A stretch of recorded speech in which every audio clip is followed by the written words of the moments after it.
Hello, friends, and welcome back in. Thank you so much for joining today. Hope you're having a great day, and thank you so much for clicking on my video. I am designing a beautiful bracelet. As you can see, you can use any beads and any leather or cording, any kind of hardware to accomplish this. I will show you what I've done, but just a really beautiful, but almost like on the go, kind of casual with just a smidge of sparkle type of bracelet. And the reason I say that is because guys, I've been grabbing for this constantly lately, and I'm like, I need to make 30. And I'm just thinking about, gosh, jeans and t-shirts, my sweatshirt, my joggers, my yoga clothes, running errands, whatever the case might be. This is just such a vibe, and it literally goes with everything. I'm loving this. So how can I play up on that? And that's exactly what I'm like, well, you know what, let me play up on that. And even though it's a little more sparkly, still can, put it with just your casual clothes, running errands on the weekend. Or you could certainly play this up with a really beautiful dress, getting into the springtime, even a blazer, just a beautiful look. So let me walk you through what I've got going on. If you are in project mode for Lilac Dreams, this is going to be project 4 I'm working on, friends. So let me zoom you on in. What I've done, friends, is I have completed both of my strands. I beaded up 2 strands. Now, I did not even measure, and I'm going to show you in a second why. And I finished both sides of each bracelet up with wire guardians and the magical crumper. Okay? Now, on this side, I fed my leather directly through my wire guardians, and I did a barrel knot right here. Okay? Now, of course, if you want to add a jump ring, you could. Now, on this side, I added a locking jump ring. And I chose this size. I wanted a smaller one, but the reason I chose this 8mm is because it's a locking jump ring, and it was the closest gold tone I had to this portion of my toggle. All I'm using is the bar portion of a toggle clasp for this. And this obviously will just slip through my leather. And so that's what I've done here, is I put a jump ring through my wire guardians, added my bar portion of my toggle, and now we need to just simply knot up the rest so that this will go through my leather as my closure. Now, you could do many things here, friends. You could add clamshells.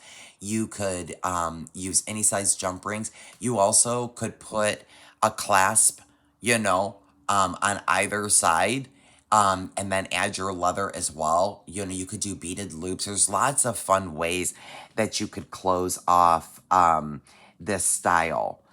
So anyway, that's what I've done. So now, let me pull you up and tell you what I was talking about with measurements. The reason I didn't measure is because I wanted a third of my bracelet to be my leather. So I just literally beaded until I'm like, well, gosh, I like my pattern and that looks really pretty. And then I put it around my wrist and then noticed that where all my beading starts and stops, left at least a third of my bracelet open so that I could have that portion with my leather. Now, of course, you could intentionally measure if that's what you want to do. There are no rules.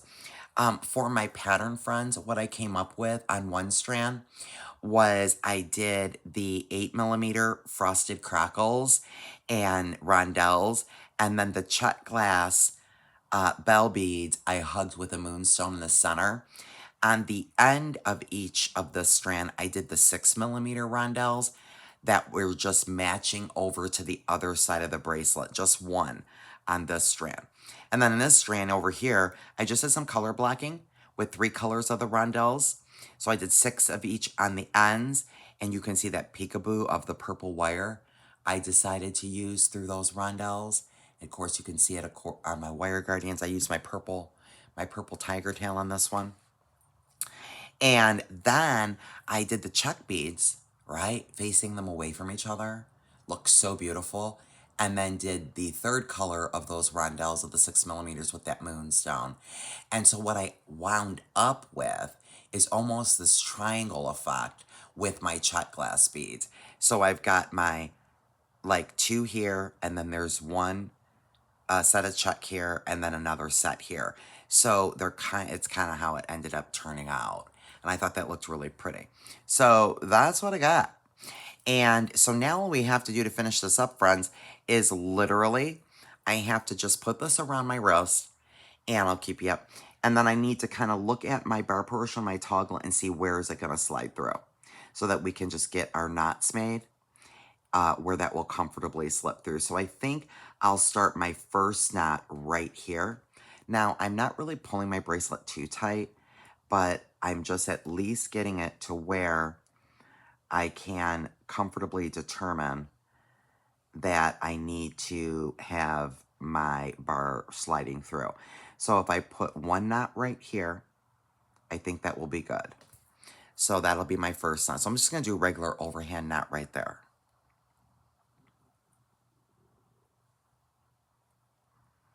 And my end knot, I'm probably going to end up gluing.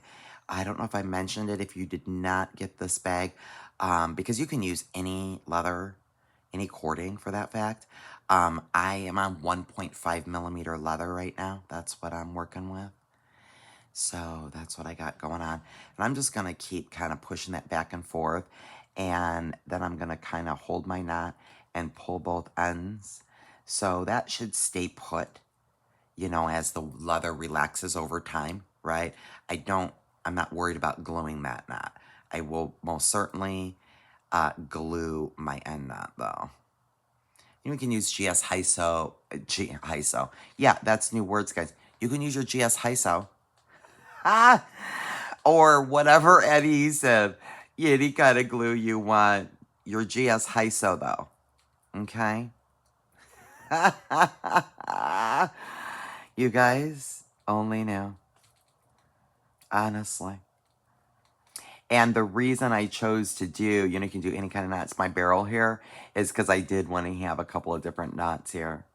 I just thought it'd be a cool vibe. So there was my first knot. And let's see. So now, to comfortably get you going through, let me see where I need to stabilize and complete that knot. So I'm pretty sure, pretty close, basically, not far from the existing knot, basically. So I think we're going to go like about right here. So let's do another overhand knot right there and see what we can come up with here. And if I can get 2 knots on the end, that's even better. We'll see. Okay, let me get those pushed in place. And see what we got going on here. That needs to be way closer. Oh, I guess it also would help if I actually pulled both of them through. Not one, but 2. You're working with 2 pieces of leather gem. You guys, I don't know. I hope I'm entertaining you. Apparently, I'm going to convert this channel to an entertainment segment. Oh, Lord. So I think it was like about that. That's what I believe it was. I'm going to double check, and then I think I might just do a second knot there. And then I'll do my GS HISO cement. And when I do that, guys, I will put it right where those tails are. That's usually where I put my glue, but, you know, put your adhesive wherever you want. I feel like that needs to come up a little bit. Let me pull these tails. And of course, guys, you know, over time, your leather will relax and it'll be much easier. So let's see if I'm done here. If I can just, without mussing and fussing around, get that through. Well, you know, usually you do the toggle on the top, so let's go that direction and see if that knot space is suffice.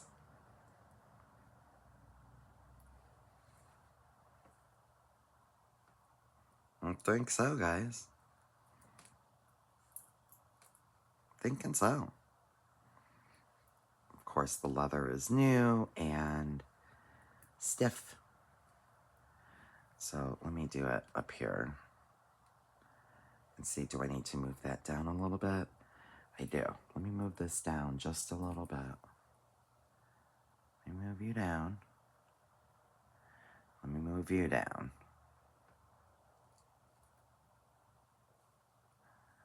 A little bit more there. Okay. And let's see if that's better.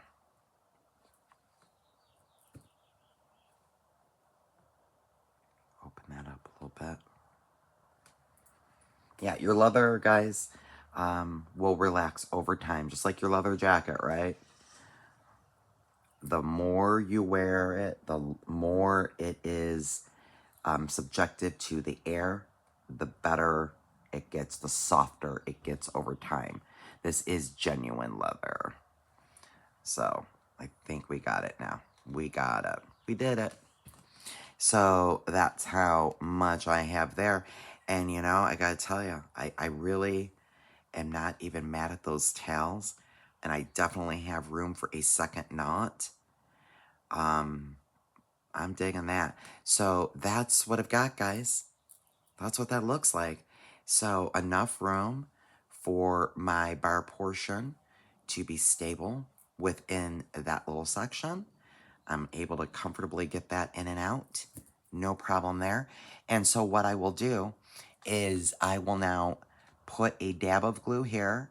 I'm also going to put a dab of glue right here, guys, inside where these tails are, right there.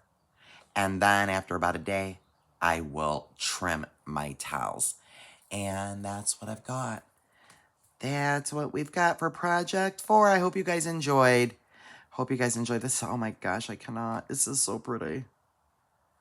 Oh, and you know what, guys, too? You know what you can do?